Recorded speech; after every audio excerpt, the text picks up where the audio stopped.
चलिए, good morning all of you. आज के क्लास में हम लोग प्लेटी हेलमिंथस को पढ़ेंगे। प्लेटी हेलमिंथस ये पॉरीफेरा का चौथा नंबर पॉइंट है, जैसे कि सॉरी ये फाइलम का चौथा नंबर पॉइंट है, यानी चौथा फाइलम है। फाइलम जब आपको पढ़ाए थे तो उसमें बताए थे पॉरीफेरा, सिलेंट्रेटा, टीनोफोरा, यानी ये तीनों के बारे में हम लोग पढ़ लिए हैं। पॉरीफेरा, सिलेंट्रेटा, टीनोफोरा हो चुका है। आज हम लोग प्लेटी हेलमिंथस पढ़ रहे हैं। ये चैप्टर 4 में आपको पढ़ना होता है, एनिमल किंगडम के अंतर्गत। क्लास 11th के चैप्टर 4 में एनिमल किंगडम जो चैप्टर है, उसी चैप्टर का ये चौथा नंबर पॉइंट है आपका प्लेटी हेलमिंथस।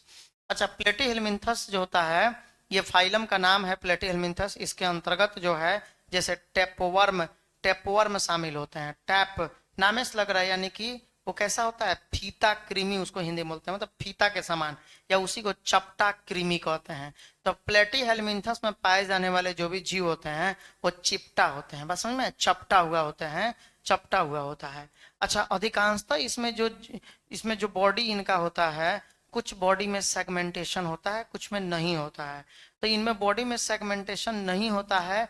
अगर होता है तो किसमें, तो टेपवर्म में खाली सेगमेंटेशन होता है। सेगमेंटेशन का मतलब होता है, जैसा कि आप यहाँ देख पा रहे होंगे, टुक ये खंड खंड में बटा हुआ आपको यहाँ दिखाई दे रहा होगा।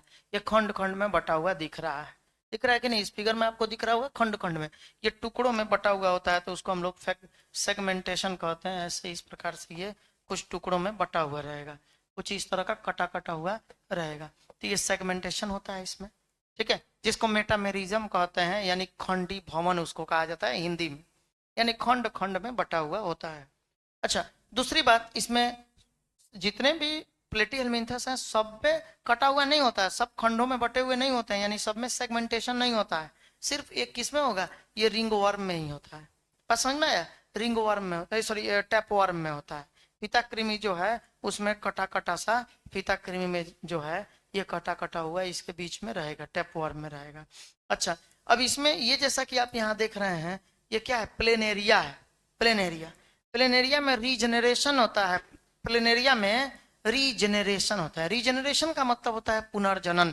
पुनर्जनन का मतलब हुआ कि ये जितने भी पार्ट में टूट जाए, जितने भी पार्ट में टूट जाए, प्रत्येक टूटे हुए पार्ट जो है पूरे के पूरे नए प्लेनेरिया के निर्माण कर देते हैं। जितने भी पार्ट में टूटता है, पुनर्जनन का मतलब यही होता है ना, पुनर्जनन यानी दोबारा से उत्पन्न होना। जैसा कि पुनर्जनन आप लोग देखे होइएगा, छिपकली के पूंछों में भी होता है। छिपकली का पूंछ अगर टूट जाता है तो वापस से भी ये आ जाता है, ठीक है ना? ऐसा छिपकली का अगर पूंछ टूट जाए तो वापस से पूंछ निकलता है, लेकिन उसमें भी पूर्ण रूप से पुनर्जनन नहीं होता है, यानी रीजेनरेशन, पुनर्जनन पूर्ण रूप से नहीं होता है। पूर्ण रूप से पुनर्जनन होने का मतलब यही हुआ कि वो जितने पार्ट में टूटता है, प्रत्येक पार्ट जो है नए संतान यानी कि न्यू ऑफ स्प्रिंग के रूप में डेवलप हो जाना चाहिए। बात समझ में आया? लेकिन छिपकली का क्या पूंछ आप कभी टूटते हुए देखे हैं? छिपकली का पूंछ टूट जाता है तो क्या टूटे हुए पूंछ से पूरा छिपकली का निर्माण होता है? नहीं होता है। अगर होता तब आप बोलते कि इसमें कंप्लीट रीजनरेशन यानी कि पूर्ण रूप से पुनर्जनन हो रहा है। लेकिन इसमें पूर्ण रूप से पुनर्जनन ये छिपकली में नहीं होता है, पर यहाँ पूर्ण रूप से पुनर्जनन होता है। प्लेनेरिया में सबसे ज्यादा पुनर्जनन होता है, सबसे ज्यादा रीजेनरेशन होता है। रीजेनरेशन और सेक्सुअल रिप्रोडक्शन का एक प्रकार है, एक तरीका है, और सेक्सुअल रिप्रोडक्शन का एक विधि है, मेथड है। कौन? रीजेनरेशन। रीजेनरेशन प्लेनेरिया में होता है, याद रखिएगा। अच्छा, प्लेनेरिया के बॉडी पे क्या खंड खंड में बटा हुआ दिख रहा है क्या? ये सेगमेंटेशन दिख रहा है क्या? नहीं दिख रहा है। ये खंडों में कहां बटा है? तो प्लेन बॉडी है, एकदम फ्लैट बॉडी है। अच्छा, इसको अगर हम दो पार्ट में काटने की कोशिश करें, हमको आपको याद हो रहा होगा कि जैसे हम दो पार्ट में काटने की बात कर रहे हैं, मतलब हम इसके क्या चीज के बारे में बात कर रहे हैं? सिमेट्री की बात कर रहे हैं। यानी क्या इसमें सिमेट्रिकल होता है, सममितीय होता है? होता है। कौन सा सममितीय होता है? तो बाइलेटरल होता है, क्योंकि सर इसको हम चाहें तो आसानी से दो पार्टों में बांट सकते हैं। इसका मतलब ये हुआ कि ये द्विपार्श्व सममिति है। द्विपार्श्व मतलब वैसे बॉडी जिसको दो अलग अलग भागों में काट कर बांटा जा सकता है, उसे बाइलेटरल सिमेट्री कहा जाता है। क्लियर है? चलिए, अब हम लोग अब कहानी यहां से शुरू करेंगे। इनका जनरल जो भी कैरेक्टर है इनकी, उन सभी कैरेक्टर के बारे में हम लोग देखेंगे, तब उसके बाद आगे का बात होगा। ठीक है, चलिए। इसमें काफी सारे बातें जो है आपको बताया भी गया है, बहुत सारी चीजों को बताया गया है। ये प्लेटिहेल्मिन्थस में सिलोम कैसा होता है, जर्म लेयर कैसा होता है, ये कौन से लेवल ऑफ ऑर्गेनाइजेशन यानी कि संगठन के स्तर के मिल के बनने होते हैं, ये सारी बातें पहले से भी हम एग्जाम्पल में लिखवाए हैं कहीं ना कहीं आपको। ठीक है, ऑर्गन लेवल और ऑर्गन सिस्टम लेवल दोनों होता है इसमें, लेवल ऑफ ऑर्गेनाइजेशन। अब उसी को हम लोग एक एक करके पढ़ा जाएगा। ठीक है, चलिए अब यहाँ पहले एक हेडिंग डाल दिए आप लोग, हेडिंग डाल दिए हैं फाइलम प्लेटिहेल्मिन्थस। प्लेटिहेल्मिन्थस को ब्रैकेट में फ्लैट वर्म भी कहा जाता है, यानी चपटा कृमि भी कहते हैं। हेडिंग डाल देंगे फ्लैट प्लेटिहेल्मिन्थस, प्लेटिहेल्मिन्थस।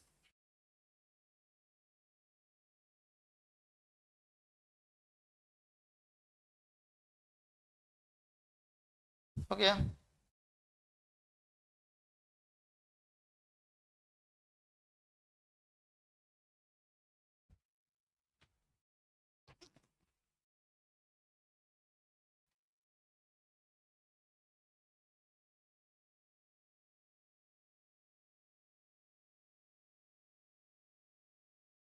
चलिए हेडिंग डाल दिए फाइलम प्लेटिहेल्मिन्थस, फाइलम प्लेटिहेल्मिन्थस यानी संघ प्लेटिहेल्मिन्थस, संघ प्लेटिहेल्मिन्थस। अब एक एक करके अब इनके भाषा के बारे में हम लोग पढ़ते चलते हैं। ठीक है,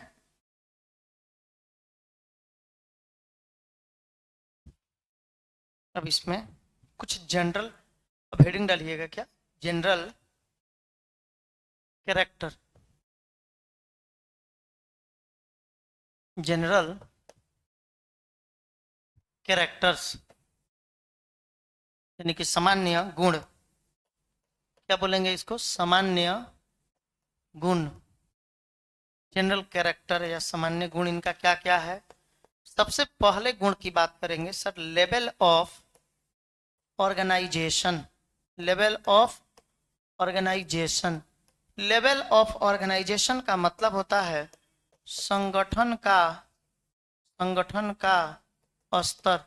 अब इसमें किस प्रकार का संगठन का स्तर होता है, किस प्रकार के संगठन का स्तर होता है, तो क्या बोलेंगे, तो सर इसमें संगठन का स्तर जो है ये ऑर्गन और ऑर्गन लेवल, ऑर्गन और organ system, organ and organ system, organ and organ system यानी अंग तथा अंग तंत्र, अंग तंत्र। सर ये ऑर्गन और ऑर्गन सिस्टम क्या है, तो अब सुनिएगा, लेवल ऑफ ऑर्गेनाइजेशन का मतलब होता है यानी संगठन का स्तर कहने का मतलब क्या हुआ, इसका मतलब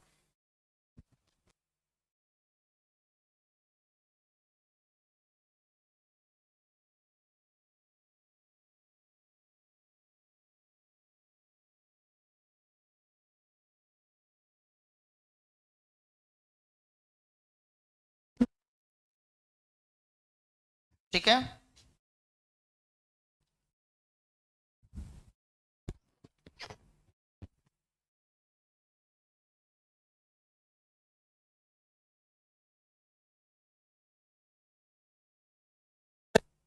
तो चलिए अब संगठन का स्तर, जैसे कि अंग तथा अंग तंत्र स्तर का संगठन होता है, पहले ध्यान से इसको समझ लीजिएगा। संगठन का स्तर होने का मतलब होता है, संगठन मतलब होता है निर्माण होना, यानी किसी का निर्माण, इस जीव का प्लेटिहेल्मिन्थस का जो निर्माण हुआ है ये किस स्तर का निर्माण है, तो हम लोग स्तर पढ़े हुए हैं बाबू। स्तर किस तरह का होता है, जैसे कुछ जीव होते हैं ना जो सेल के मिलने से बने होते हैं, बेचारा कोशिका बहुत छोटा होता है, और जब कोशिका का बहुत सा ज्यादा समूह मिल जाता है तब वो बन जाता है क्या, टिश्यू बनता है यानी ऊतक बनता है। तो कुछ लोग कोशिकाओं के समूह यानी ऊतकों के मिलने से बने होते हैं।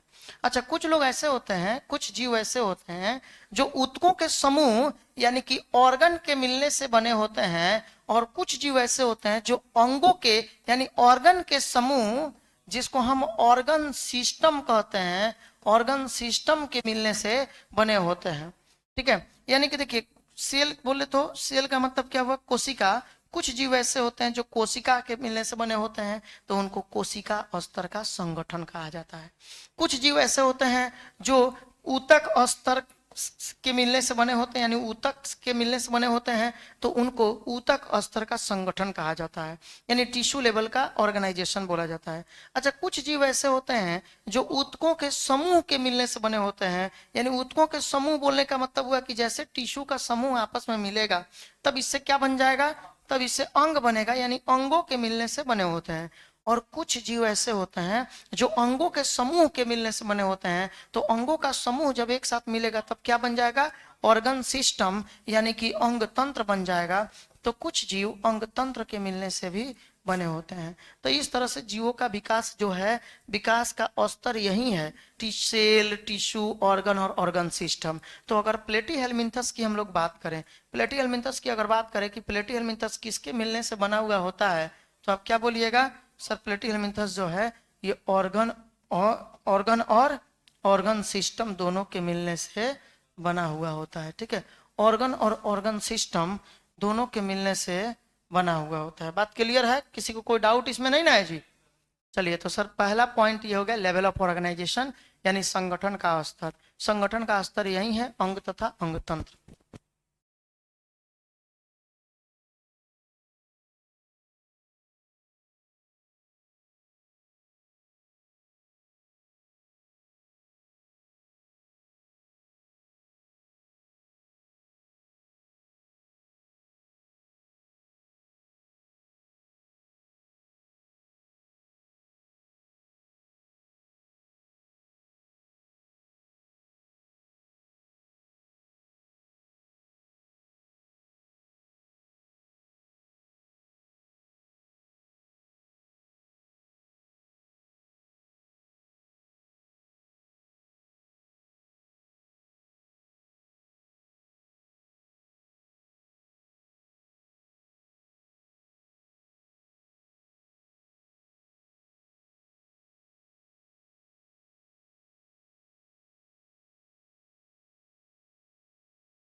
चलिए, अब इसमें हो जाएगा, लिख लिए सब लोग। तो लेवल ऑफ ऑर्गेनाइजेशन हो गया, ये संगठन का स्तर। सेकंड नंबर पॉइंट में आइए, दूसरे नंबर पॉइंट में क्या बोलेंगे, पहला तो लेवल ऑफ ऑर्गेनाइजेशन हो गया, दूसरा नंबर में सिमेट्रिकल। सिमेट्री की अगर हम बात करें, सिमेट्री को हिंदी में कहते हैं सममिति, यानी इसमें सममिति किस प्रकार का होता है। सबसे पहले ये जान लीजिए कि ये सममिति है क्या। अगर किसी जीव को दो बराबर भागों में किसी भी प्लेन में काटिए, दो बराबर भागों में अगर बांट दीजिए, तब उसको क्या कहा जाएगा, सममिति कहा जाएगा, यानी वो जीव सममितीय है। अगर कोई जीव किसी भी प्लेन पे आप उसको काटिए, अगर बराबर भागों में बंट गया, तब उसको हम लोग क्या बोलते हैं, सिमेट्रिक होते हैं। जैसे मान लीजिए कि इस जीव को हम अगर दो भागों में बांटना चाहते हैं, अगर इस जीव को हम दो बराबर भागों में बांटना चाहते हैं, तो दो बराबर भागों में बांटने के लिए अगर हम ऐसे बांटेंगे तो क्या ये गलत हो जाएगा, ये बराबर भागों में नहीं बटेगा। क्या बराबर भागों में बट रहा है, नहीं सर, एक तरफ में आंख हो गया और एक तरफ में पूंछ हो गया, मतलब कि ये आप सही पार्ट में इसको नहीं बांटे, बराबर बराबर चाहिए, एकदम बराबर बराबर पार्टों में अगर बांटना चाहते हैं तो आप कुछ इस तरह बांटिएगा ना जी, मैंने ये सीधे हो जाएगा, सीधे होगा तो ऐसे इसको बांटिएगा, तो जब इसको ऐसे बांटिएगा तो ये दो पार्ट में, एक राइट पार्ट और एक जो है लेफ्ट पार्ट, यानी राइट और लेफ्ट दो अलग अलग भागों में जब ये टूट गया, तो दाएं और बाएं दो भागों में अगर टूट गया तो इसको बोलते हैं बाइलेटरल, यानी बाइलेटरल सिमेट्री, मतलब द्विपार्श्व सममिति। बात समझ में आया, यानी कि सर इसमें सममिति किस प्रकार का होता है, तो बाइलेटरल सिमेट्री। बात समझ में आया, बाइलेटरल सिमेट्री का मतलब क्या होता है, द्विपार्श्व सममिति। अच्छा, अगर कुछ जीव ऐसे होते हैं जो दो बराबर भागों में बट ही नहीं सकते हैं, और कुछ जीव ऐसे होते हैं जो किसी भी एक्सिस पर उनको आप बांटने की कोशिश करिएगा वो आसानी से बंट जाएंगे। किसी भी एक्सिस पे अगर उनको आप बांटने की कोशिश करिए, जैसे मान लीजिए कि अभी हम आपको दे रहे हैं एक स्ट्रक्चर ये बना दिए, ठीक है, अब इनको किसी भी एक्सिस पर काटिए, आप इसको आप किसी भी एक्सिस पर, वाई एक्सिस पे काट दीजिए, चाहे आप एक्स एक्सिस पे काट दीजिए, तो भी दो बराबर बराबर टुकड़ा में बट जाएगा। चाहे आप इसको किसी भी एंगल पे काट दीजिएगा, ये बिल्कुल बराबर कटेगा, दो अलग अलग बराबर टुकड़ों में कटेगा, तब ये रेडियल कहलाता है। बात समझ में आया? तब इस तरह के सममिति को रेडियल कहते हैं, यानी और ये सममिति कहते हैं। तो ये ऊपर वाला जो पॉइंट आप देखें, ये दो बराबर भागों में सिर्फ एक ही अक्ष से कट सकता था। इसको अगर आप ऐसे काटेंगे तो नहीं कटता। तो जब केवल एक ही अक्ष पर ये कटा हुआ है, एक ही एक्सिस से ही दो बराबर भागों में बंट सकता है, तब उसको कहते हैं बाइलेटरल सिमेट्री। ठीक है, चलिए अब आइए इसमें।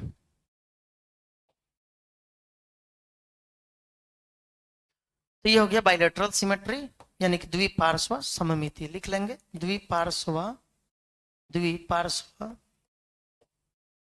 सममिति। ठीक है, द्विपार्श्व, द्विपार्श्व सममिति, नोट करिए इसको।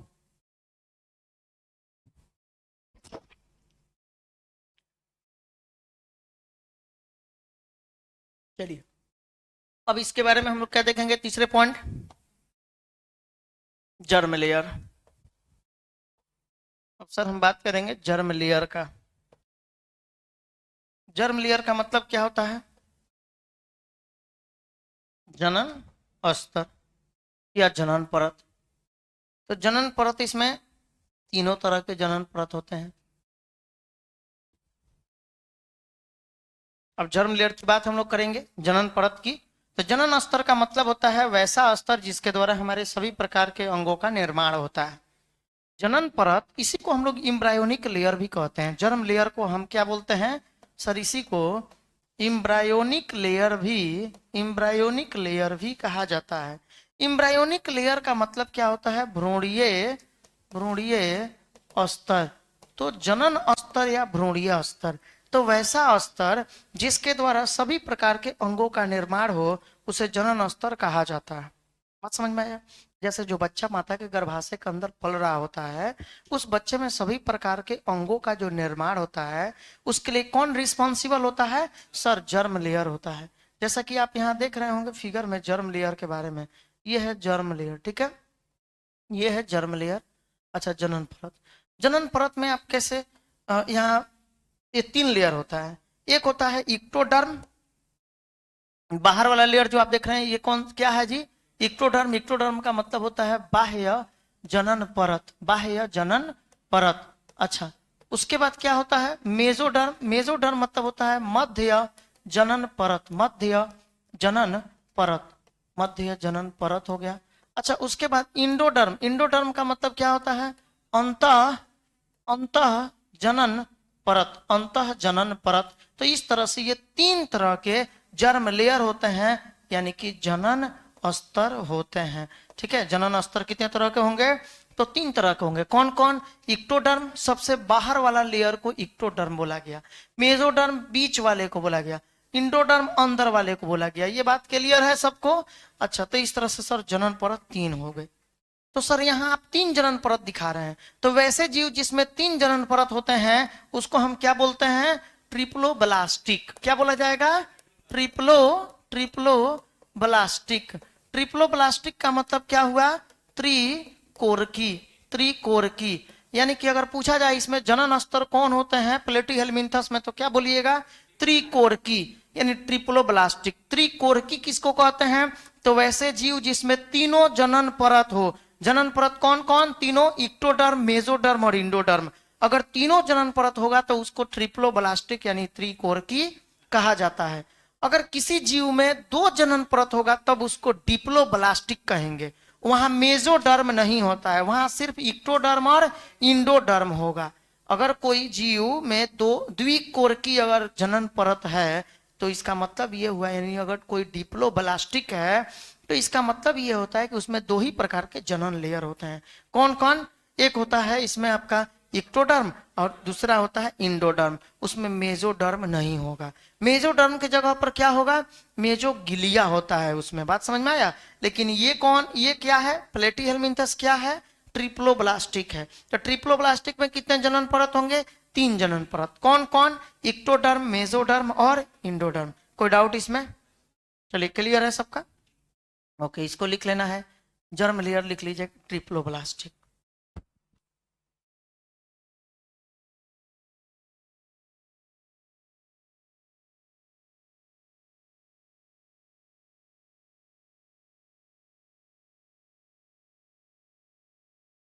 चलिए अब आते हैं चौथे नंबर पे। अब चाहे तो फिगर के साथ बना के लिखते चलिएगा, ठीक है। नहीं था, अगर पहले से आप पढ़ते आ रहे हैं कंटिन्यू, इस सब के बारे में आप पहले से डिटेल्स में अगर पढ़ चुके हैं, तो फिर फिगर बनाने की आवश्यकता वहाँ आपको नहीं होगी। क्योंकि जो लोग पहले से नहीं पढ़े हुए हैं और नया टॉपिक या उनको मिल रहा होगा, तब उसके लिए वीडियो देखना उनके लिए जरूरी है, ठीक है। तो ये पूरा लिखना जरूरी है इस वीडियो का। चलिए नेक्स्ट पॉइंट क्या हो जाएगा इनका जनरल कैरेक्टर में, सीलोम। सीलोम का मतलब क्या होता है? प्रगुहा, या इसी को बोलते हैं, सीलोम को ही कहा जाता है बॉडी कैविटी। क्या बोलते हैं?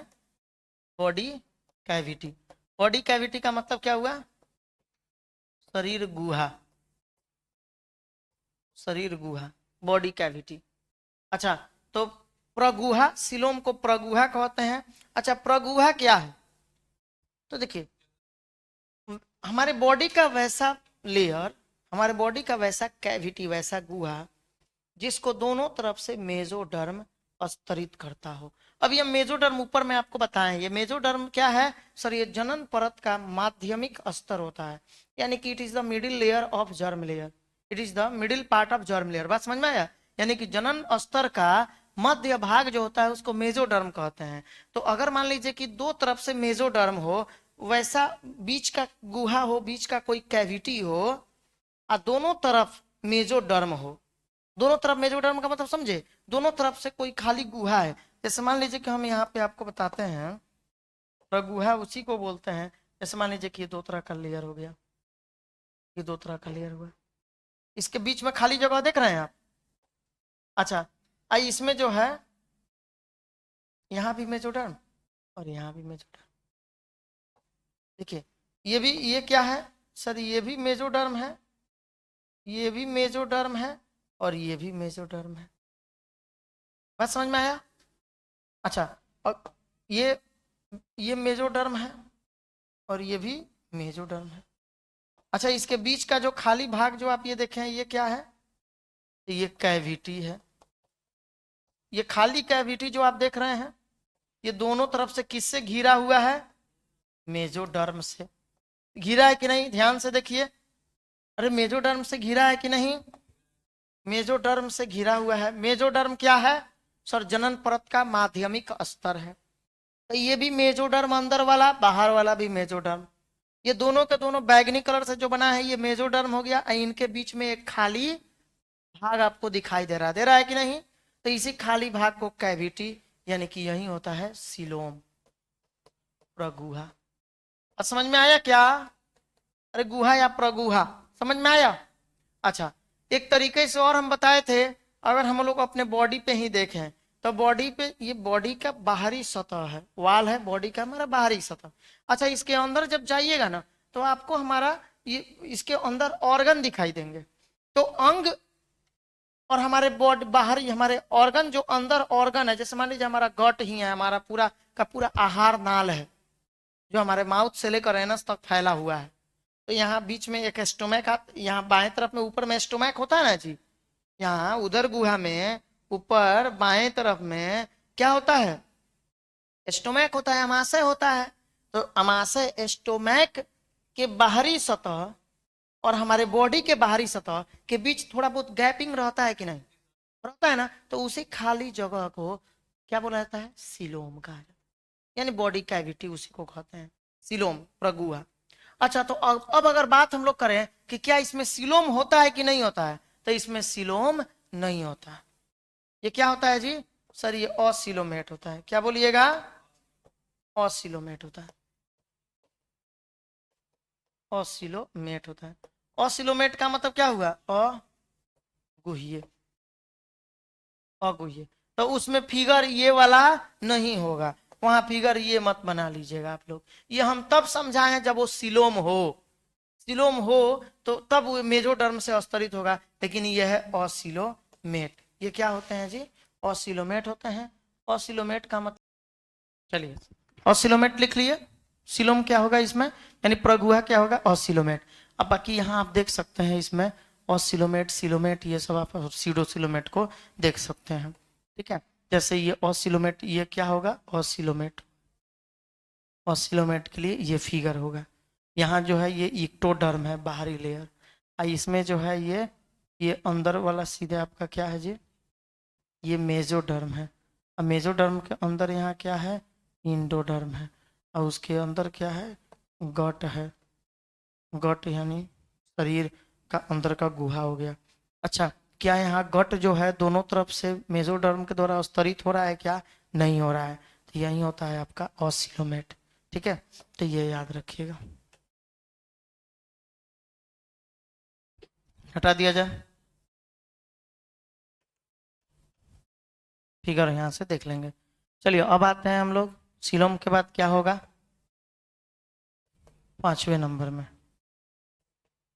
इनके हैबिट्स की अगर हम लोग बात, सॉरी हैबिटेट की बात करें।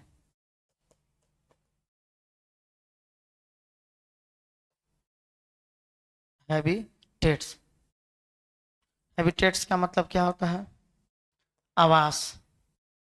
ये आवास कहाँ रहते हैं, तो क्या हो जाएगा, मोस्टली मेराइन, यानी अधिकांशतः समुद्री होते हैं। एक्वेटिक कर लीजिए सीधे, जलीय होते हैं, अधिकांशतः जलीय होते हैं, सिर्फ समुद्री नहीं। ठीक है, मोस्टली एक्वेटिक होंगे। मोस्टली एक्वेटिक मतलब क्या हो जाएगा, अधिकांशतः, अधिकांशतः जलीय। ठीक है, यानी कि अधिकांशतः ये जलीय होते हैं, यानी आप बोल सकते हैं इसमें कि अधिकांश कहाँ रहते होंगे, तो जल में रहते हैं। ठीक है, हो जाएगा। चलिए नेक्स्ट पॉइंट इनका क्या हो जाएगा 6ठे नंबर में। अब इनका हम सर्कुलेटरी सिस्टम की बात करेंगे। सर्कुलेटरी सिस्टम क्या होता है?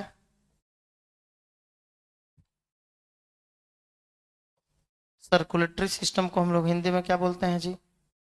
परिसंचरण तंत्र। किस प्रकार का परिसंचरण तंत्र होगा बताइए, ये बताए हुए थे हम आप लोगों को, open type, close type, circulatory system बताए थे ना।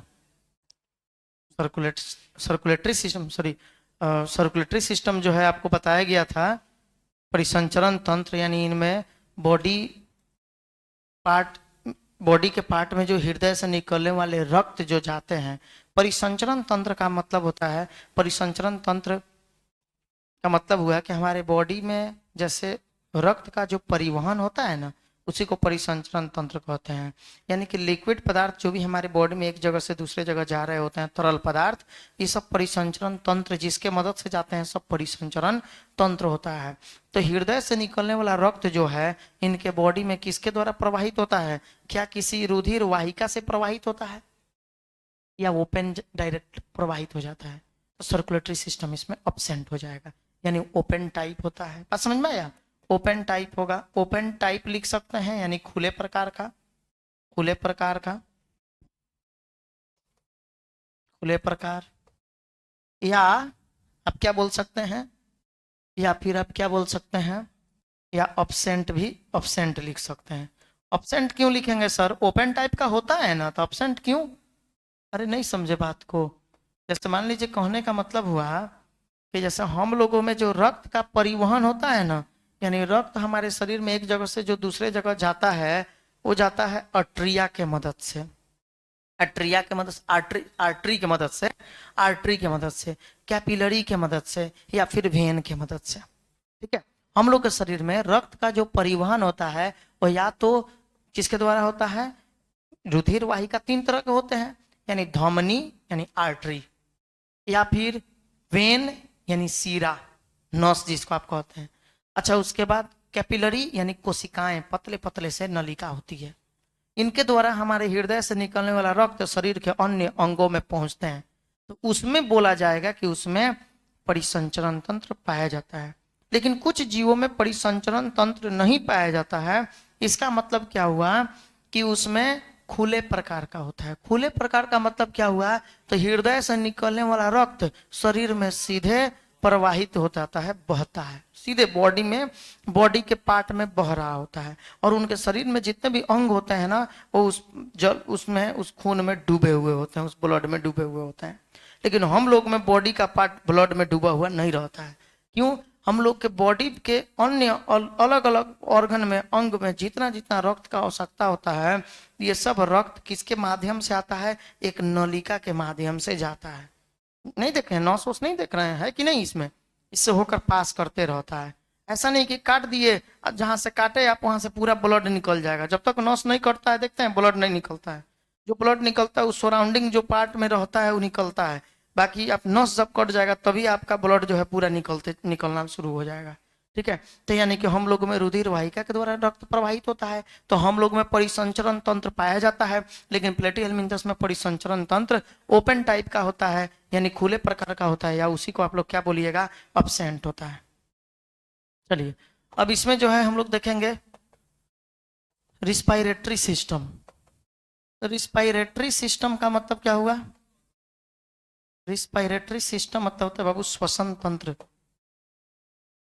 श्वसन तंत्र का मतलब क्या हुआ? तो वैसा तंत्र जिसके द्वारा सांस लेते हैं ये लोग।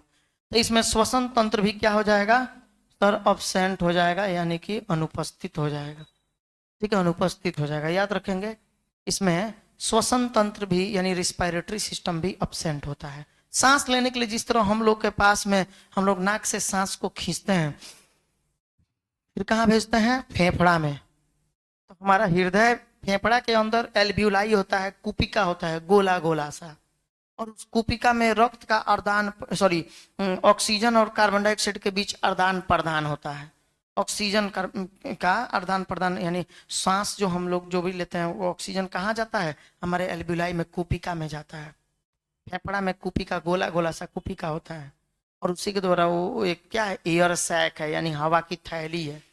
तो हम लोगों में सांस लेने के लिए फेफड़ा है, एक अंग है जिसके द्वारा हम सांस ले रहे हैं, स्पेशली अंग है फेफड़ा, श्वास के लिए बना हुआ है। लेकिन इन लोगों में ऐसा कुछ नहीं होता है, इसलिए रिस्पायरेटरी सिस्टम भी क्या होगा? अब्सेंट हो जाएगा। अच्छा, अगर हम लोग बात करें इनमें रिप्रोडक्शन की, इनमें अगर जनन की बात करें, ये जनन किसके द्वारा करते हैं? जनन किससे करेंगे? तो सर इसमें रिप्रोडक्शन दोनों ही तरह के होते हैं। रिप्रोडक्शन कौन कौन होते हैं? सर दोनों तरह के रिप्रोडक्शन होते हैं। कौन कौन? सर सेक्सुअल और असेक्सुअल दोनों होता है। यानी सेक्सुअल भी होता है, और दूसरा क्या होता है? तो असेक्सुअल भी होता है।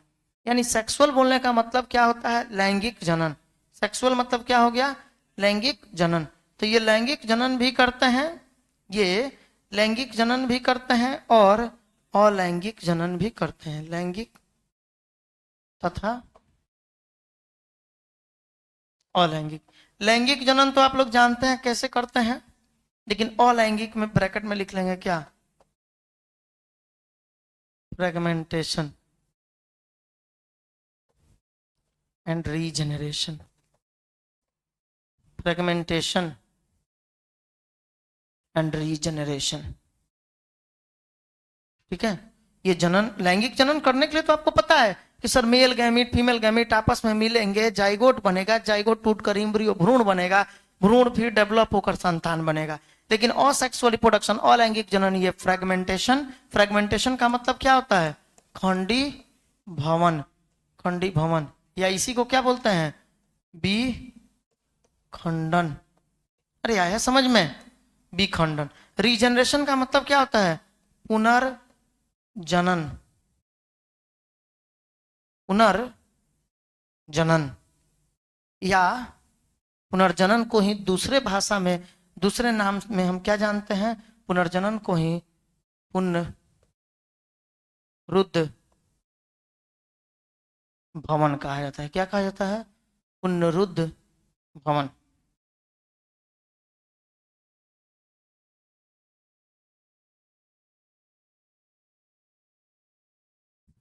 पुनरुद्ध भवन, समझ में आया? यानी इनमें पुनर्जनन और पुनरुद्ध भवन दोनों होता है। रिप्रोडक्शन इनमें कौन कौन होगा? सेक्सुअल तथा असेक्सुअल दोनों होगा। यानी कि असेक्सुअल में कौन जनन कैसे करते हैं? फ्रेगमेंटेशन के द्वारा और रीजनरेशन के द्वारा। अच्छा, लेकिन अधिकांशतः फ्रेगमेंटेशन होता है, मोस्टली फ्रेगमेंटेशन।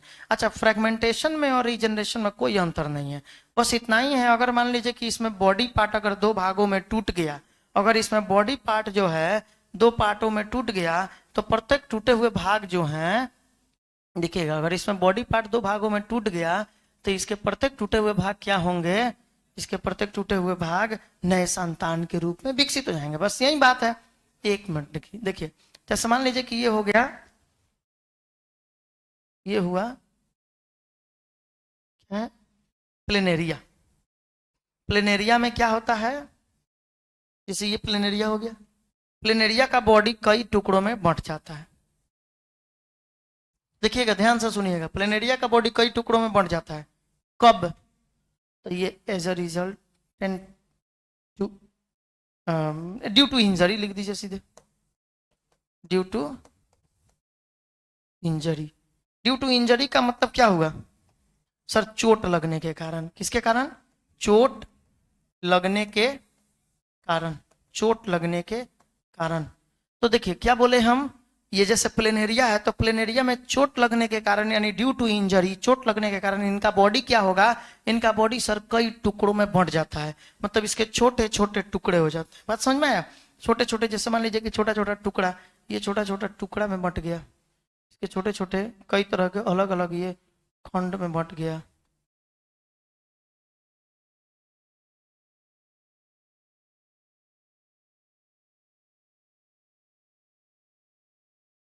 कई तरह के इनके टुकड़े हो गए। अच्छा ये टुकड़ा में बांटिए, इसको लगना चाहिए कि यहाँ टुकड़ा है, ये टुकड़ा में बंट गया। अच्छा कई तरह का ये टुकड़ों में बंट गए यहाँ। अब प्रत्येक टुकड़ा जो है, ये प्रत्येक टुकड़ा से वापस पूरा का पूरा जो आप प्लेनेरिया बनाए थे ना, वापस ये पूरा का पूरा प्लेनेरिया जो है, इससे प्लेनेरिया का संतान जो है ये उत्पन्न हो जाएगा। ये पूरा का पूरा प्लेनेरिया ही बन के तैयार हो जाएगा।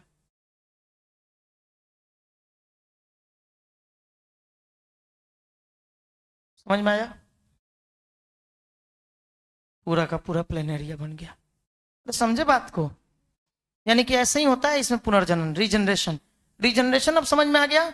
अच्छा सर, रीजनरेशन तब होगा जब बॉडी में क्या हो, चोट के कारण बॉडी टूटे।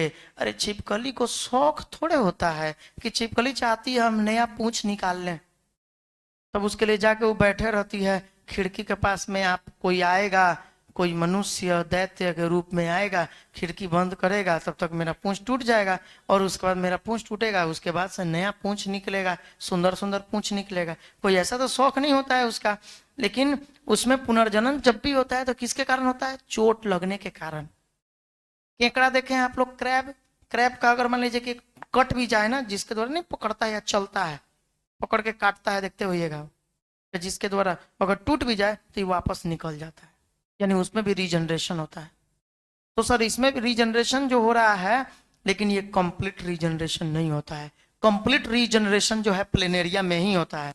क्यों, क्योंकि वहां सिर्फ टूटे हुए भाग वापस आते हैं, और यहाँ अगर जो पार्ट टूट के बाहर निकला, उस पूरे टूटे हुए पार्ट से पूरा का पूरा शरीर निकल जाएगा।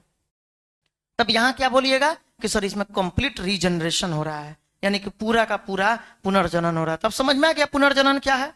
सर फ्रेगमेंटेशन क्या होता है, फ्रेगमेंटेशन में क्या होगा कि बॉडी जो है ये कई पार्ट में टूट जाएगा। बॉडी क्या होगा जी, कई पार्ट में टूट जाएगा। जैसे जैसे यहाँ आइए, आपको हम एक फिगर छोटा सा इधर दिखाए हुए थे, इसके बारे में आप जानते हैं, टैपवर्म है। वो क्या है जी, टैपवर्म है। यानी कि सर अच्छा रीजनरेशन होता है किसमें, रीजनरेशन होता है किसमें, प्लेनेरिया में।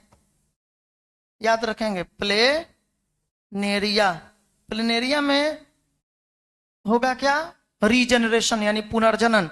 और टैपवर्म में क्या होगा, टैपवर्म में होता है फ्रेगमेंटेशन। सर तो ये फ्रेगमेंटेशन में और फ्रेगमेंटेशन और रीजनरेशन में क्या अंतर है, तो अभी समझ में आ जाएगा। देखिएगा इसमें क्या होता है, इसके बॉडी कई टुकड़ों में, ये जब मैच्योर परिपक्व हो जाएगा ना, जब ये मैच्योर हो जाएगा तो इसका बॉडी के कई टुकड़े हो जाएंगे। कई छोटे छोटे इसके क्या हो गए जी, छोटे छोटे सर कई सारे टुकड़े बन गए, कई सारे छोटे छोटे टुकड़े बन गए, कई तरह के इसके टुकड़े बन के निकल गए। और बाद में पूरा का पूरा ये टुकड़ा जो है ये फिर से अब विकसित होकर पूरा का पूरा जितना भी टुकड़ा आप यहाँ देखे हैं सबके सब टुकड़ा विकसित होगा और पूरा फिर से ये बन के तैयार हो जाएगा। अरे आया समझ में? पूरा का पूरा ये टैपवर्म जो है बन के तैयार हो जाएगा।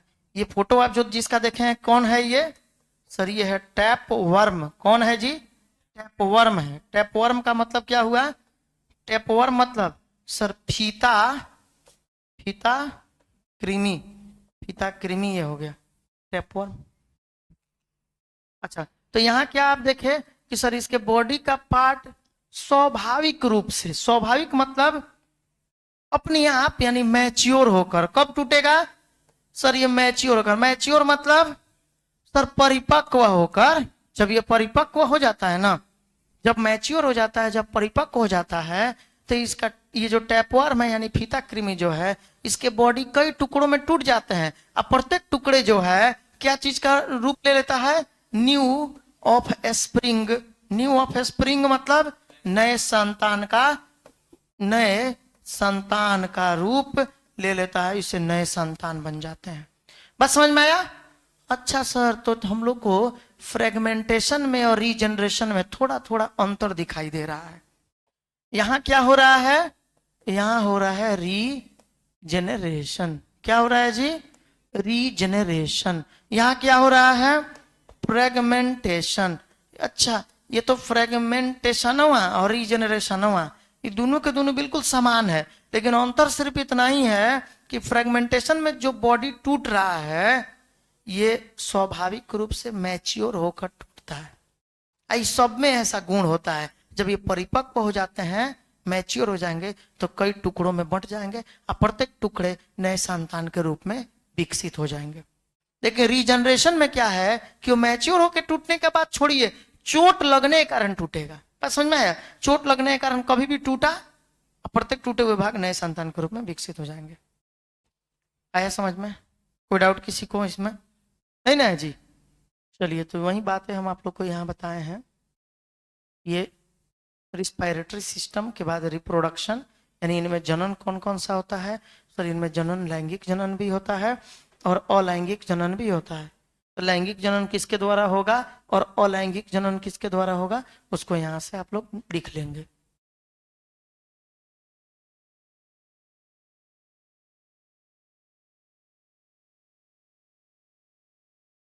चलिए तो ये हो गया रीजनरेशन और फ्रेगमेंटेशन।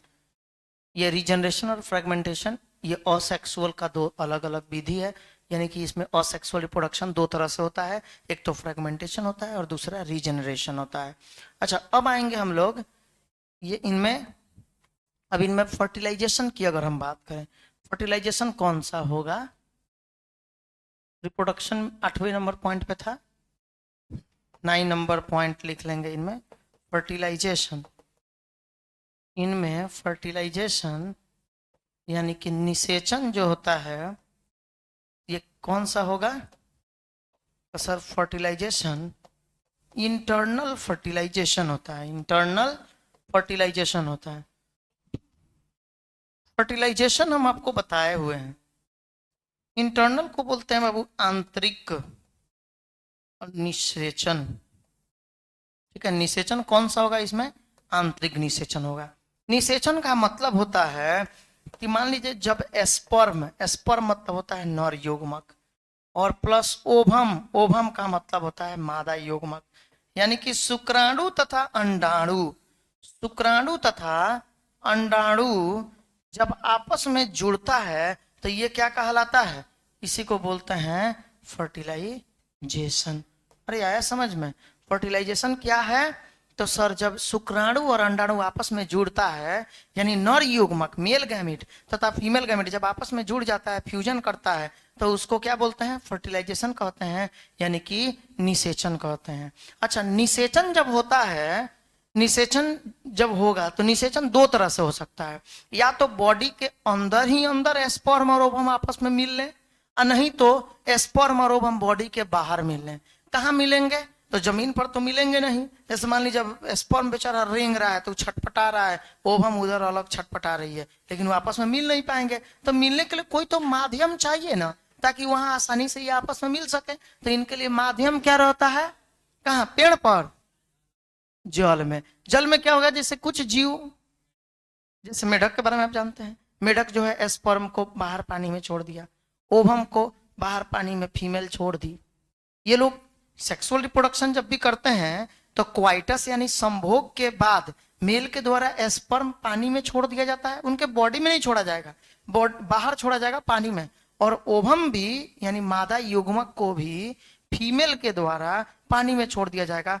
अब वो पानी के बहाव के कारण, वाटर करंट के कारण, जहां कभी संजोग ऐसा हो या मिल जाए आपस में, किसी दिन अगर मिले तो उस समय जाइगोट बनाएंगे। तो सर उसमें तो बहुत ज्यादा गैमिट बर्बाद हो जाता होगा। तो हाँ जी, बाह्य निषेचन में एक्सटर्नल फर्टिलाइजेशन जो बॉडी से बाहर होता है यानी कि जल में होता है, तो उस जगह पे गैमिट बहुत बर्बाद होते हैं, गैमिटों का बहुत ज्यादा लॉस्ट होता है। लेकिन इंटरनल फर्टिलाइजेशन में गैमिट का कम लॉस होगा।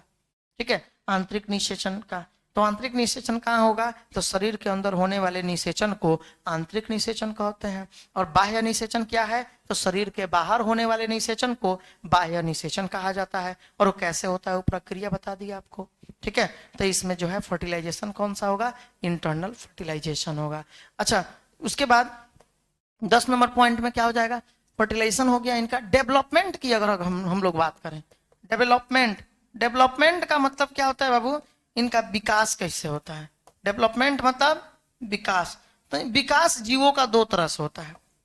कुछ जीव ऐसे होते हैं बाबू जो कि डायरेक्ट एडल्ट रूप में जन्म लेते हैं। एडल्ट रूप मतलब ये मत बोलिएगा कि अच्छा 18 वर्ष हो के तब जन्म लेते हैं, ऐसा नहीं। मतलब कि एडल्ट रूप का मतलब हुआ कि जो उनका जनक का रूप है ना, उनके जो माता पिता का जैसा रूप है उसी रूप में वो जन्म लेते हैं। जैसे मनुष्य में, मनुष्य का जो संतान है वो बानर की तरह तो नहीं होगा, मनुष्य की तरह होगा। अच्छा, तो बिल्कुल मनुष्य की तरह ही संतान उत्पन्न होता है। तो मनुष्य का जो भी संतान होगा वो एकदम डेवलप रूप में होगा। ऐसा नहीं है कि जन्म होने के बाद धीरे धीरे धीरे धीरे एक समय के बाद जो है वो मनुष्य की तरह दिखाई दे, ऐसा नहीं है। जन्म होते ही वो अपने माता पिता के समान दिखाई देता है। अब एकदम एग्जैक्ट कॉपी मत बोल दीजिएगा, नहीं, वो तो आपको पता है कि सेक्सुअल रिप्रोडक्शन में वेरिएशन होता है, विभिन्नताएं होता है। अब समानता मत कर दीजिएगा। तो लेकिन माता पिता के लगभग समान दिखता है। अच्छा, तो इसमें जो, लेकिन आप देख लीजिए मेढक को, मेढक जो अपने संतान को उत्पन्न करता है वो पहले लार्वा अवस्था में उत्पन्न करता है। लार्वा मतलब कि वो बेंग मछली, नाम सुने होइएगा, कॉमन भाषा में हम लोग बेंग मछली बोलते हैं। यानी कि पहले वो टेडपोल जिसको आप लोग कहते हैं, टेडपोल, टेडपोल जो है वो मनुष्य क्या बोलते हैं, सॉरी, मेढक के लार्वा को कहते हैं, जिसमें पूंछ रहता है। पूंछ के बाद धीरे धीरे क्या होता है, पैर का विकास होता है। पैर के बाद धीरे धीरे अब क्या है कि वो पूंछ टूट के हट जाता है, वो पूरे तरह से मेढक दिखाई देता है। लेकिन अचानक से नहीं, जन्म जब होगा तब वो मेढक की तरह नहीं दिखता है। जन्म होने के बाद वो पहले मछली की तरह दिखाई देता है। अब मछली जब बन जाता है, बचपन में मछली भी पकड़ के आप लाए ही होंगे वैसा, तो मछली, अब मछली जब डेवलप हो जाता है तो मछली के रूप में डेवलप होने के बाद तब उसके पूंछ धीरे धीरे टूट जाते हैं और पैर का विकास होता है और तब वो कूद के चलने लगता है। बस समझ में आया। तो यानी कि तब वो जाकर रियल में एडल्ट के जैसा, यानी वो अपने माता पिता के जैसा दिखाई देता है। तो यानी कि डेवलपमेंट का दो अवस्था है, या तो लार्वा अवस्था नहीं तो एडल्ट अवस्था। अगर जो डायरेक्ट एडल्ट अवस्था में जन्म ले रहा है तो उसको बोलेंगे डायरेक्ट डेवलपमेंट। अगर कोई मान लीजिए कि डायरेक्ट एडल्ट ना बनकर पहले वो लार्वा बन रहा है तब एडल्ट बन रहा है, तब उसको इनडायरेक्ट डेवलपमेंट कहेंगे। तो इसका जो डेवलपमेंट होता है ना वो इनडायरेक्ट डेवलपमेंट होता है। इनडायरेक्ट, इनडायरेक्ट डेवलपमेंट का मतलब क्या हुआ, यानी कि अप्रत्यक्ष विकास, अप्रत्यक्ष।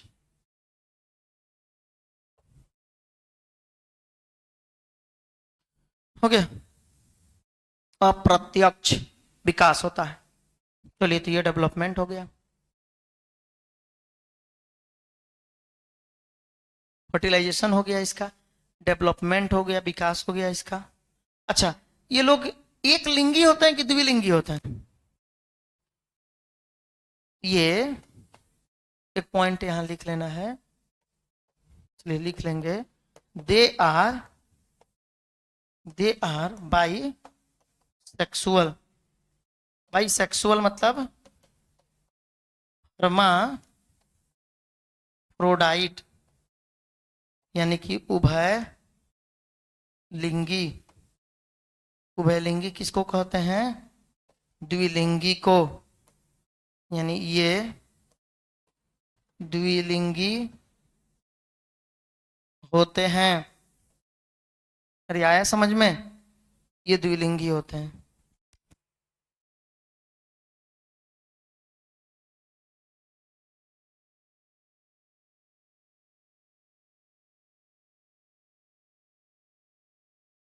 चलिए ठीक है। तो दे आर बाइसेक्सुअल यानी हर्माफ्रोडाइट। ये द्विलिंगी होते हैं यानी उभयलिंगी होते हैं। द्विलिंगी का मतलब क्या होता है? तो बाबू अगर मान लीजिए एक बॉडी में, देखिए अगर एक बॉडी में अगर मेल भी हो और प्लस उसके साथ फीमेल भी हो, मतलब मेल पार्ट भी जुड़ा हुआ हो, नर भाग भी हो, और फीमेल पार्ट यानी मादा भाग भी जुड़ा हो, तो वो क्या कहलाता है? तो वो होता है बाइसेक्सुअल। नाम से लग रहा है बाई मतलब द्वि, सेक्सुअल सेक्सुअल मतलब लिंगी यानी द्विलिंगी। अरे आया समझ में? तो द्विलिंगी किसको कहेंगे? तो सर वैसा शरीर जिसमें नर भाग तथा मादा भाग दोनों एक साथ हो तो उसको द्विलिंगी कहते हैं। और फिर वैसा बॉडी वैसा शरीर जिसमें मेल पार्ट होगा या फीमेल पार्ट। बात समझ में आया? अरे इसका मतलब समझे आप? यहाँ जोड़ दिए हैं, यहाँ अलग अलग रखे हैं। यानी कि बॉडी में या तो मेल पार्ट होगा या फीमेल पार्ट होगा। तो जब नर भाग हो चाहे मादा भाग हो, मतलब नर भाग हो या मादा भाग हो, कोई एक ही अलग अलग हो, नर अलग हो मादा अलग हो, शरीर के साथ या तो नर हो नहीं तो शरीर के साथ या तो मादा हो, तो वो क्या होता है? तब वो यूनी मतलब एक एक, सेक्सुअल मतलब लिंग, सेक्सुअल यानी कि एक लिंगी। अरे आया समझ में? अब कोई डाउट किसी को इसमें? अब तो कोई डाउट नहीं ना है। चलिए, तो इस तरह से बॉडी हो गया इनका एक लिंगी और द्विलिंगी। सॉरी, इनका बॉडी क्या हो जाएगा? द्विलिंगी हो जाएगा। नोट कर लीजिए इसको, ये द्विलिंगी होते हैं।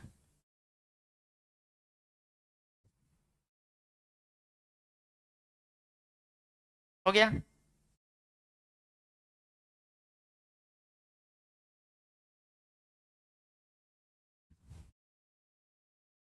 अच्छा, ये लोग एक्सक्रीशन कैसे करते हैं, यानी उत्सर्जन कैसे करते हैं? लिखेंगे they are excreted by they are excreted by flame cell. Flame cell का दूसरा नाम है प्रोटोनेफ्रिडिया। याद रखेंगे, प्रोटोनेफ्रिडिया यानी they are excreted by flame cell, यानी कि ये फ्लेम सेल के द्वारा एक्सक्रीशन करते हैं। ठीक है, यानी प्रोटोनेफ्रिडिया के द्वारा इसमें एक्सक्रीशन होता है यानी उत्सर्जन होता है। हो जाएगा? They are excreted by flame cell, यानी कि इसमें उत्सर्जन किसके द्वारा होगा? फ्लेम सेल के द्वारा।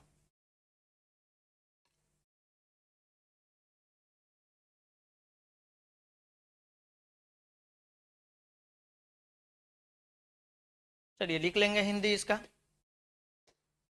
देखिए ये फ्लेम कोशिका, फ्लेम ज्वाला होता है इसका मतलब। आप लोग लिख लेंगे ये फ्लेम कोशिका ब्रैकेट में protonephridia, proto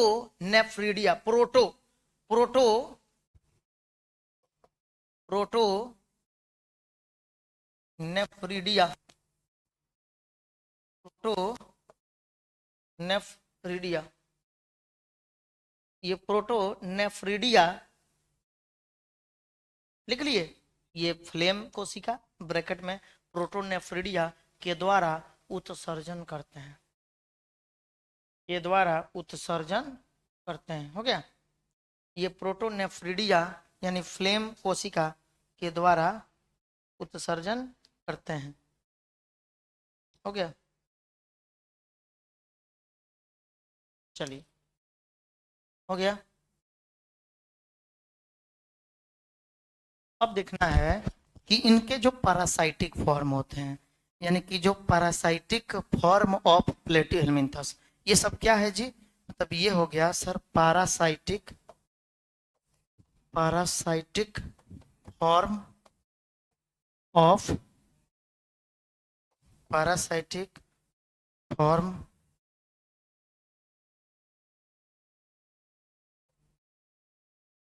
parasitic form of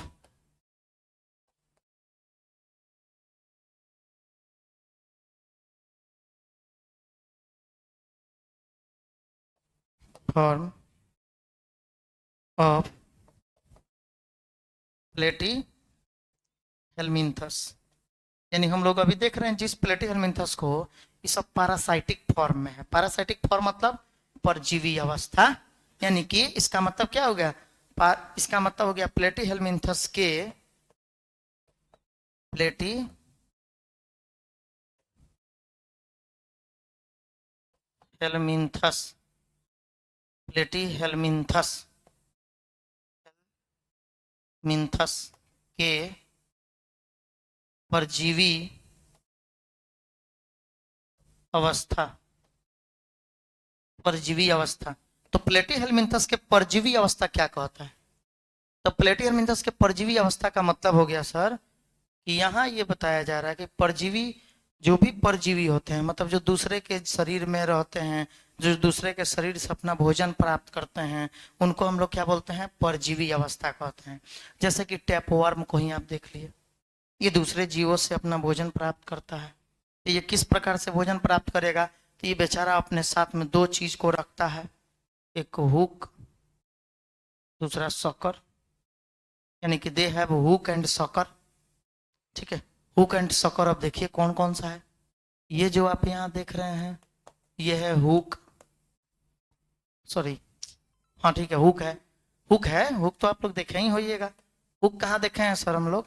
तो हुक देखे होंगे आप लोग, ये ट्रेन, कहीं से ट्रेन वरेन में देखते होइएगा, या कहीं भी देखते होइएगा पकड़ के निकालने वाला। तब बोरे वोरे को नहीं देखे, ट्रेन में ही देखे होइएगा, मालगाड़ी से जो भी सामान उतराता है तो नहीं हुक लगा के खींचा जाता है, या टेलर से जो भी बोरे को निकाला जाता है, बोरे को जो खींचा जाता है हुक लगा के खींचा जाता है। समझ में आ गया? तो हुक मतलब ऐसे घुमा हुआ कोई भी चीजें हो सकता है। अब हुक में जो है वो बटन भी, बहुत सारा बटन पिन जो आता है उसको भी लोग हुक बोलते हैं। ठीक है, इस पे गाना भी है जो आप लोग सुने होइएगा। अच्छा, तो ये हुक और सकर, ये नीचे वाला जो है इसको क्या बोलते हैं? सकर बोलते हैं। ठीक है, सकर। तो हुक और सकर यही है। समझ में आया? अच्छा सर, ये है हुक, यहाँ है, इसमें देखिए यहाँ स्पष्ट रूप से दिख रहा है, देख रहे हैं कितना कांटेदार दिख रहा है, एकदम हुक। और ये जो है यहाँ, ये है सकर, सकर है, ये सब सकर है। ये जो आप देख रहे हैं ये सब सकर है। तो सकर चूसक बोलते हैं हिंदी में। सकर मतलब चूसक, सकर। और हुक, हुक जो होता है कांटेदार होता है। ठीक है, तो इसमें क्या लिख लेंगे? The parasitic form of, figure बना बना के लिखते चलना है, ऐसे ही लिख के, the parasitic form of platyhelminthes, the parasitic form of platyhelminthus has hook and sucker. ठीक है, the parasitic form of platyhelminthus has hook and sucker. हो गया। द पैरासाइटिक फॉर्म ऑफ प्लेटिहेलमिन्थस है हुक एंड सकर।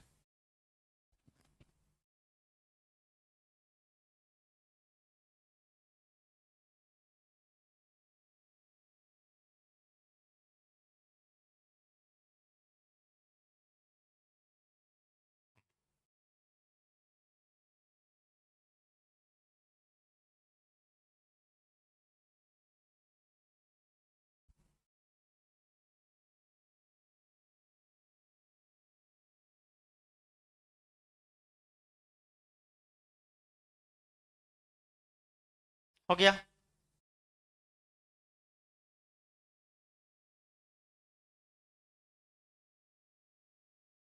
यानी कि ये लोग, इसका काम क्या है? Absorption of nutrients from host. ये पैरासाइट ना है जी, दूसरे बॉडी में ना रहता है, तो दूसरे के शरीर से ये लोग जो पोषक तत्वों को चूसते हैं, पोषक तत्वों को जो अवशोषित करते हैं, वो किसके द्वारा? तो शकर और हुक के द्वारा। तो याद रखेंगे, हुक और शकर के द्वारा ये पोषक तत्वों को चूसते हैं, शक करते हैं, अवशोषित करते हैं। अच्छा, कुछ इसमें से ऐसे भी होते हैं, they absorb nutrients through their body surface. यानी कि कुछ ऐसे भी प्लेटिहेलमिन्थस हैं जो ये अपने होस्ट से पोषक तत्वों को कैसे ऑब्जर्व करते हैं और शोषित करते हैं? अपने शरीर के सतह के द्वारा। आइए लोग, इनमें से कुछ जो आप देख रहे हैं, पैरासाइटिक, खाली पैरासाइटिक फॉर्म जो होगा उसमें ही हुकर और सकर होगा। और कुछ जो होस्ट के बॉडी से जो न्यूट्रिएंट्स को सक करेंगे, वो किसके मदद से? अपने बॉडी के सतह के मदद से, कुछ इसके मदद से। ठीक है, चलिए अब इसका एग्जाम्पल लिख लीजिए। एग्जाम्पल किसका? प्लेटिहेलमिन्थस का। क्या? इसमें एग्जाम्पल लिख लीजिए। टैपवर्म। आप ये जो फोटो देख रहे हैं टैपवर्म है ना, ऊपर में जो आप देखे हैं टैपवर्म ही है, नहीं देखे? ये फीता कृमि है, लिख लेंगे टैपवर्म यानी फीता कृमि। हिंदी इसका लिख लिए, प्लेटिहेलमिन्थस। इसका हिंदी नहीं बोले हैं हम, हिंदी इसका लिख लेना है। प्लेटिहेलमिन्थस के परजीवी अवस्था में, प्लेटिहेलमिन्थस के परजीवी अवस्था में, प्लेटिहेलमिन्थस के परजीवी अवस्था में हुक तथा शकर पाए जाते हैं, हुक तथा चूसक पाए जाते हैं, हुक तथा हुक तथा चूसक पाए जाते हैं। हो गया। यानी कि प्लेटिहेलमिन्थस के परजीवी अवस्था में, प्लेटिहेलमिन्थस के परजीवी अवस्था में हुक तथा चूसक पाए जाते हैं। जैसे टैपवर्म, जैसे में क्या हो जाएगा? टैपवर्म। ठीक है, चलिए अब इसका एग्जाम्पल, एग्जाम्पल क्या क्या है बोलिए। पहला नंबर में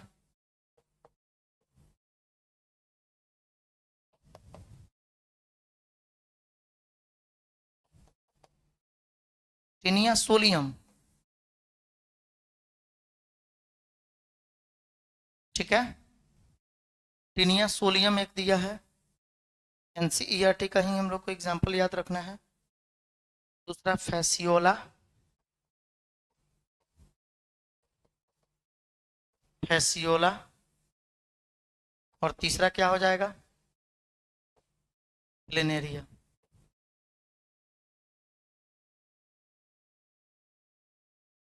ठीक है, प्लेनेरिया।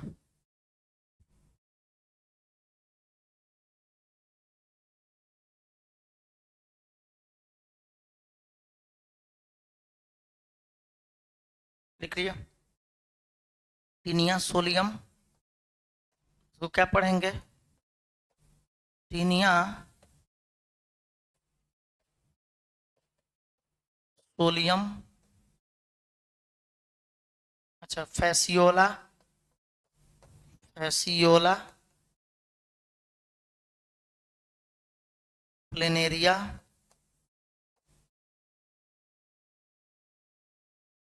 ठीक है, ये NCERT का सब फिगर हो गया, नोट कर लीजिए इसको।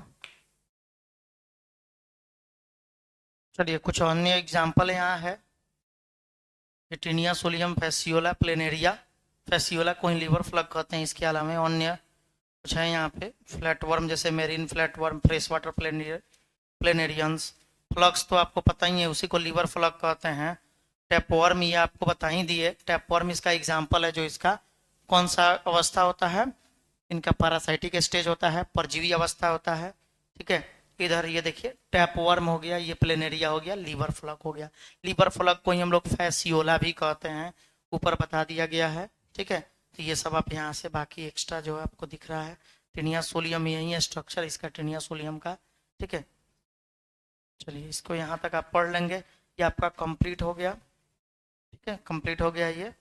अच्छा, बाकी जो है हम लोग इसके आगे नेक्स्ट क्लास में प्लेटियल मिन्थस के बाद का टॉपिक पढ़ा जाएगा, तब तक यहाँ तक आप लोग को कंप्लीट कर लेना है, ठीक है। वीडियो अच्छा लगा हो तो चैनल को सब्सक्राइब कर लेंगे, वीडियो को लाइक करना ना भूलें, ठीक है, और शेयर कर देंगे तो बहुत अच्छा होगा। Thank you.